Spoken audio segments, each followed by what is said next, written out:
Hello friends எல்லாருக்கும் வணக்கம். Welcome to my channel. இன்னைக்கு நான் என்னுடைய லேப்டாப் மூலமா வீட்டு வரி வந்து எப்படி பே பண்ணலாம்னு சொல்லிக் கொடுக்க போறேன். இப்ப வந்து பாத்தீங்கன்னா, நான் இருக்க இடம் வேப்பம்பட்டுன்னு சொல்லுவாங்க. இது வந்து டிடிசிபி அப்ரூவல் கீழ வருது. சிஎம்டிஏ லிமிட்குள்ள இல்ல. சிட்டிக்கு அவுட்ஸ்கர்ட்ல வந்து இருக்கேன். ஸோ திருநின்றவூர் வரையுமே பாத்தீங்கன்னா, சிட்டி லிமிட்குள்ள வருது. இப்ப வேப்பம்பட்டு இது எல்லாமே பாத்தீங்கன்னா, வில்லேஜ் பஞ்சாயத்து அந்த மாதிரி தான் வரும் இல்லையா? அதனால இப்ப இந்த வில்லேஜ் பஞ்சாயத்துக்கு இந்த ஹவுஸ் டாக்ஸ் வந்து எப்படி கட்டணும்னு சொல்லிட்டு நான் நெட்ல வந்து கட்டி காமிக்க போறேன். ஸோ வில்லேஜ் பஞ்சாயத்துன்றது விபின்னு வருது இல்லையா? அதனால நீங்க கூகுள் போயிட்டு நீங்க விபி டாக்ஸ்ன்னு போடணும். ஸோ இந்த மாதிரி ஜஸ்ட் நீங்க கூகுள் வந்து ஓப்பன் பண்ணிக்கோங்க. ஓப்பன் பண்ணிட்டு நீங்க பண்ண வேண்டியது விபி டாக்ஸ் tnrdgov.in இருக்கு இல்லையா? அந்த இது ஓப்பன் பண்ணிக்கோங்க. இப்ப இதுல வந்து பாத்தீங்கன்னா, ரைட் கிளிக் குடுத்து தனியா ஒரு டேப் வந்து ஓப்பன் பண்ணிக்கோங்க.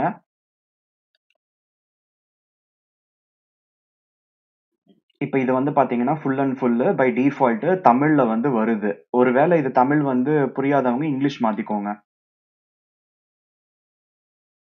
ஸோ இதுல வந்து நம்ப ஸ்க்ரோல் பண்ணி பாக்குறப்ப சர்வீசஸ்ன்னு வருது இல்லையா? இந்த சர்வீசஸ்ல செக் யுவர் டியூஸ்ன்னு இருக்கு. குயிக் பேன்னு இருக்கு. வியூ ரெசிப்ட் டீடைல்ஸ்லாம் இருக்கு. இப்ப நான் செக் யுவர் டியூஸ் வந்து நான் கிளிக் பண்ணி காமிக்கிறேன். இப்ப பாத்தீங்கன்னா, இந்த number of assessments, property tax, water charges, professional tax எல்லாமே காமிக்குது. இப்ப நம்ம வீட்டு வரி தான் கட்டப் போறோம். அதுக்கு வந்து செக் யுவர் டியூஸ் கிளிக் பண்ணணும். இப்ப அத கிளிக் பண்ண உடனே பாத்தீங்கன்னா, இந்த மாதிரி ஒரு பேஜ் ஓப்பன் ஆகுதா? இதுல பாருங்க, நீங்க எந்த டாக்ஸ் கட்டப் போறீங்களோ, அந்த டாக்ஸ் வந்து நீங்க செலக்ட் பண்ணிக்கணும். செலக்ட் பண்ணிட்டு, இப்ப நீங்க வந்து அசஸ்மெண்ட் நம்பர் குடுக்கலாம். இல்லன்னா மொபைல் நம்பர் குடுக்கலாம். டோர் நம்பர் குடுக்கலாம். ஸோ ரொம்ப சிம்பிளா வந்து பாத்தீங்கன்னா, நம்ம இதுல வந்து கண்டுபிடிச்சிடலாம். நம்மளோட அந்த வீட்டு வரி, அந்த டீடைல்ஸ் எல்லாமே. இப்ப எல்லாமே ஆன்லைன் வந்து ஆயிடுச்சு இல்லையா? ரொம்ப சிம்பிளா இருக்குது. இப்ப நான் என்னுடைய ஃபோன் நம்பர் நான் இன்புட் குடுக்கப் போறேன்.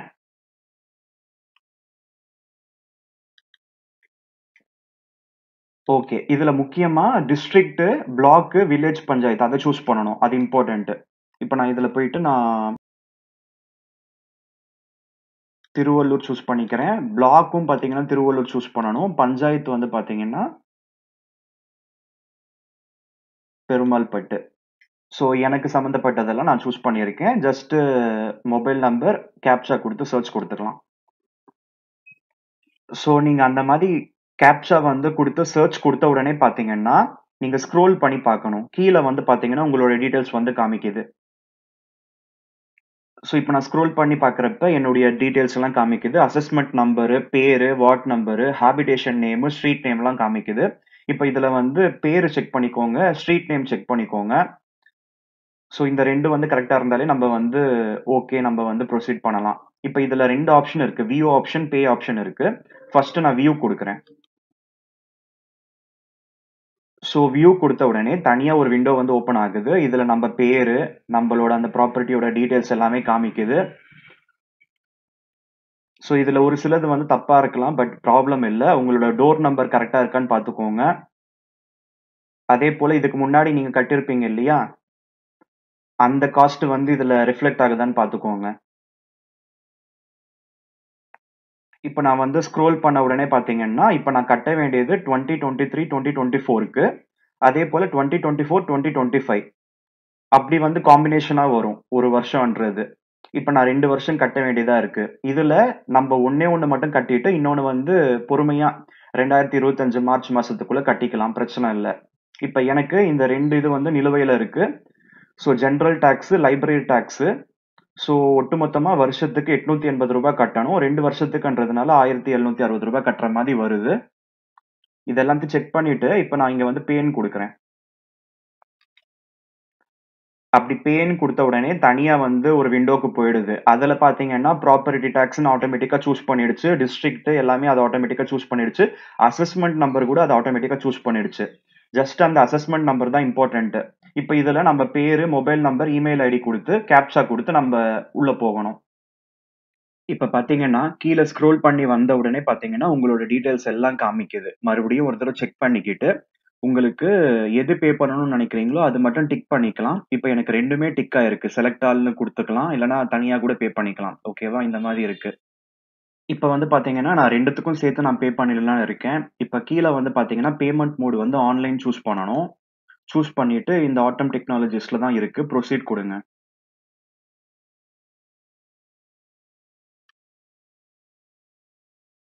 இப்ப இதுல பாத்தீங்கன்னா, terms and conditions please read the ஃபாலோயிங்லாம் குடுத்துருக்காங்க. Kindly verify your assessment number. அதெல்லாம் வந்து கரெக்ட்டா இருக்குதான்னு சொல்லி பாத்துக்க சொல்றாங்க. If in case of any discrepancy, contact the concerned village பஞ்சாயத்ன்னு சொல்லியிருக்காங்க. In case of payment to wrong assessment number or financial year, there is no option to refund. அதாவது அசஸ்மென்ட் நம்பர் தான் இம்பார்ட்டன்ட். அத நீங்க ஏதாவது மாத்தி நீங்க வந்து கட்டிட்டீங்கன்னா, ரீஃபண்ட் பண்ண மாட்டாங்கன்னு சொல்லிட்டு போட்டிருக்காங்க. Once the payment transaction is submitted, request for refund will not be entertain. அதாவது நீங்க பே பண்ணிட்டீங்கன்னா ரீஃபண்ட் வந்து வாங்க முடியாதுன்னு சொல்லியிருக்காங்க. இப்ப டிரான்சாக்ஷன் ஃபீஸ்ன்னு நீங்க கிரெடிட் கார்டு யூஸ் பண்ணி நீங்க கட்டுறப்பலாம் உங்களுக்கு வரும். அதெல்லாமே பார்த்தீங்கன்னா, எக்ஸ்ட்ராவா நம்ம தான் வந்து பேர் பண்ணிக்கணும்னு சொல்றாங்க. அதேபோல டிரான்சாக்ஷன் ஃபீ எல்லாம் கூட பார்த்தீங்கன்னா, ரீஃபண்ட் ஆகாது, ரிவர்ஸ் ஆகாதுன்னு சொல்லி போட்டிருக்காங்க.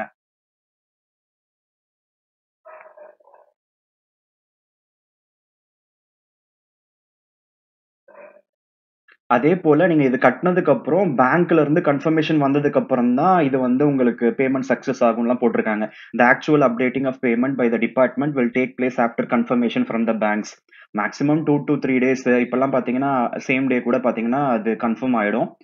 In case of connection timeout or user closing the browser before getting a payment confirmation message, please wait for some time before proceeding with the subsequent payment for the same. அதாவது நீங்க ஏதாவது பண்றப்ப ஏதாவது தப்பா வந்து பண்ணிட்டீங்கன்னா half an hour வெயிட் பண்ணணும். half an hour wait பண்ணதுக்கு அப்புறம் தான் மறுபடியும் நீங்க பேமெண்ட் பண்ண முடியும். ஸோ அந்த ஒரு நெருக்கடியும் இருக்கு. If you don't receive a receipt or experience a break in connectivity during operation, please check the receipt status the next day. ஒருவேளை அந்த மாதிரி ஏதாவது ப்ராப்ளம் ஆச்சுன்னா, அடுத்த நாள் வந்து ரெசிப்ட் ஸ்டேட்டஸ் வந்து செக் பண்ணிக்கலாம். இந்த மாதிரி ஆப்ஷன்லாம் இருக்கு. இப்ப இதெல்லாமே நான் ஐ அக்ரீன்னு குடுத்துட்டு, ப்ரொசீட் குடுக்குறேன். இப்ப வந்து ப்ரொசீட்ன்னு குடுத்ததுக்கப்புறம், இப்ப பே ஆப்ஷன் இருக்கு, கேன்சல் ஆப்ஷனும் இருக்கு. இப்ப நான் என்ன பண்ணலான்னு இருக்கேன்னா, சரி சேஃபர் சைடு 2023, 2024க்கு மட்டும் பே பண்ணலான்னு இருக்கேன்.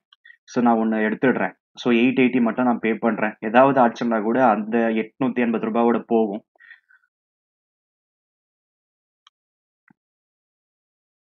இப்ப பாருங்க, are you sure you want to பேன்னு கேக்குது. ஓகேன்னு குடுங்க.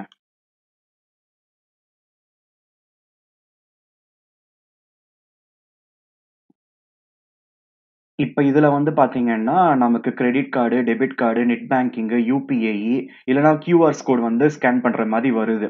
இப்ப நான் கிரெடிட் கார்டுன்னு குடுத்தா சார்ஜஸ் அப்ளிகபிள். டெபிட் கார்டுன்றது என்னன்னு தெரியல. நான் என்ன செக் பண்ணேன். இப்ப கிரெடிட் கார்டுக்கும் சார்ஜஸ் தான். யுபிஐ, வேலட்ஸ்க்கெல்லாம் கூட சார்ஜஸ். வேலட் எல்லாம் இருக்கும்ல, ஃபோன்பே அந்த மாதிரி. அதுக்கெல்லாம் கூட சார்ஜஸ் அப்ளிகபிள். அதனால பாத்தீங்கன்னா, நான் இதுல நெட் பேங்கிங் யூஸ் பண்ணி பண்ணா நல்லது. இல்லன்னா கியூஆர்ஸ் அந்த கோடு வந்து ஸ்கேன் பண்ணிக்கிற மாரி இருக்கு. அந்த ஆப்ஷன் நான் கிளிக் பண்றேன். இப்ப இது வந்து பாத்தீங்கன்னா, கியூஆர் கோடு வந்து ஸ்கேன் பண்ற மாரி வரும். அது பாருங்க 7 நிமிஷத்துக்குள்ள நீங்க வந்து முடிக்கணும் டிரான்சாக்ஷன்.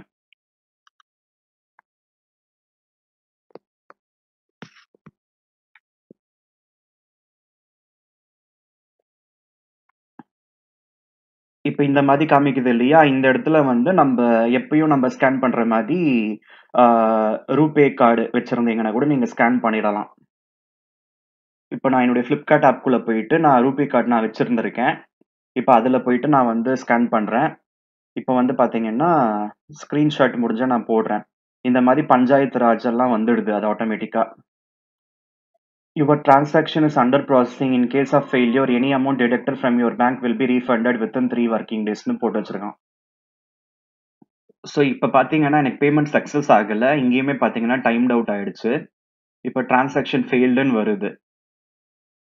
ஒருவேள டெபிட் ஆயிருந்தா ஆட்டோ ரீஃபண்ட் ஆயிடும். 3ல இருந்து 7 வொர்க்கிங் டேஸ்க்குள்ளன்னு சொல்லி போட்டிருக்காங்க. இப்ப இதுல பாத்தீங்கன்னா, இன்னும் டோன்ட் ரெஃப்ரெஷ் பேமெண்ட் இன் ப்ராக்ரஸ்ன்னு வருது. பாப்போம். இப்ப பாத்தீங்கன்னா, ஆல்மோஸ்ட் 30 செகண்ட்ஸ் கிட்ட தான் இருக்குது. இப்ப ரெஃப்ரெஷ் ஆகப் போதா? என்ன ஆகப் போகுதுன்னு பாப்போம். நம்ப வந்து மேனுவலா பண்ணக்கூடாதாம். ஸோ அதனால நான் வெயிட் பண்ணிக்கிட்டு இருக்கேன். ஸோ இதெல்லாம் வந்து கடுப்பா இருக்குது. எனக்கே கடுப்பா இருக்கு. ஸோ நெறைய பேருக்கு இன்னும் இந்த ஆன்லைன் பேமெண்ட்லாம் கூட அந்த அளவுக்கு வந்து அவங்களுக்கு ஈஸியா இருக்காது. அவங்களுக்கு இதெல்லாம் கூட சிரமமா இருக்கும். எதனால இவங்க ஆன்லைன் பேமெண்ட் பண்ண சொல்றாங்கன்னு தெரியல. பட் ஆனா பஞ்சாயத்து ஆஃபீஸ்ல கூட போய் பண்ணிக்கலாம். அங்க வந்து இன்னைக்கு கரண்ட் இல்ல, இன்டர்நெட் ஆப்ஷன் இல்லன்னு சொல்லிட்டு தான் நான் வந்து ஆன்லைன்ல பண்ணிக்கலாம்னு வந்துட்டேன்.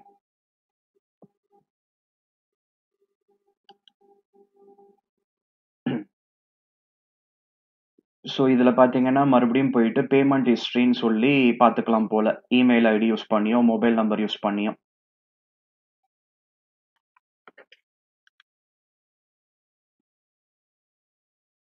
இப்ப நான் என்னுடைய நம்பர் யூஸ் பண்ணி நான் கேப்ச்சா குடுத்து நான் உள்ள வந்திருக்கேன்.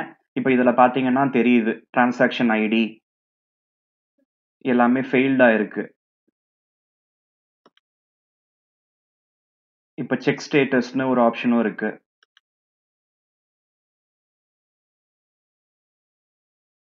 ஸோ அதுவுமே பார்த்தீங்கன்னா ஃபெயில்டுல தான் காமிக்குது. இப்ப மறுபடியும் பார்த்தீங்கன்னா, நான் இந்த இதுக்குள்ள வந்திருக்கேன். ஸோ இதுல நான் 2ண்ட் ரிமூவ் பண்ணிட்டு 1 இது மட்டும் கட்டலான்னு இருக்கேன். Online proceed. I agree proceed. இப்ப பேன்னு குடுக்கணும். Are you want to pay? Okay.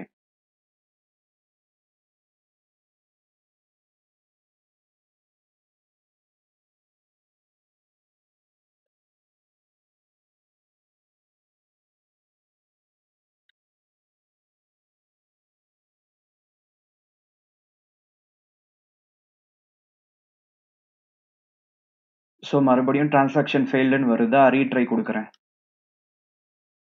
இப்ப ரீட்ரை குடுத்தா இங்க நிக்குது. மறுபடியும் நான் இதுலயே போறேன். இந்த வாட்டி நான் என்னுடைய பேங்க் அக்கவுண்ட் தான் யூஸ் பண்ண போறேன். இப்ப பாருங்க. இனி மறுபடியும் ஃபர்ஸ்ட்ல இருந்து ஆரம்பிக்கணும். செம கடுப்பா இருக்கு இதெல்லாம்.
ஈவன் பேங்க் மூலமா நீங்க கட்டுறப்ப கூட ப்ராசஸிங் ஃபீன்னு வாங்குறாங்க.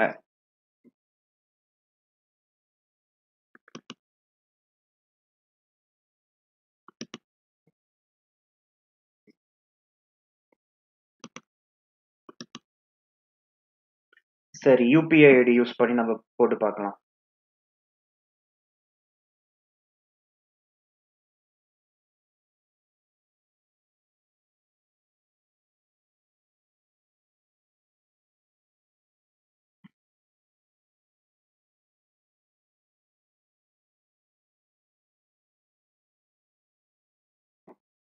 ஸோ கடைசியா நான் அந்த ஸ்கேனிங் ஆப்ஷன் இருந்தது இல்லையா? அதுல போயிட்டு என்னுடைய HDFC பேங்க் அக்கவுண்ட் மூலமா நான் ஸ்கேன் பண்ணேன். சக்சஸ் ஆயிருக்கு. அப்ப ரூபே கிரெடிட் கார்டு வந்து அக்செப்ட் பண்ண மாட்டேங்கிறாங்க போல.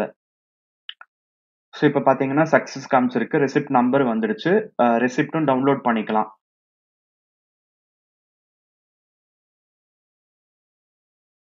ஸோ இங்க வந்து டவுன்லோட் ஆப்ஷன் இருக்கு. அத கிளிக் பண்ண உடனே இந்த மாரி சேவ் பண்ணிக்கிற மாரி வருது.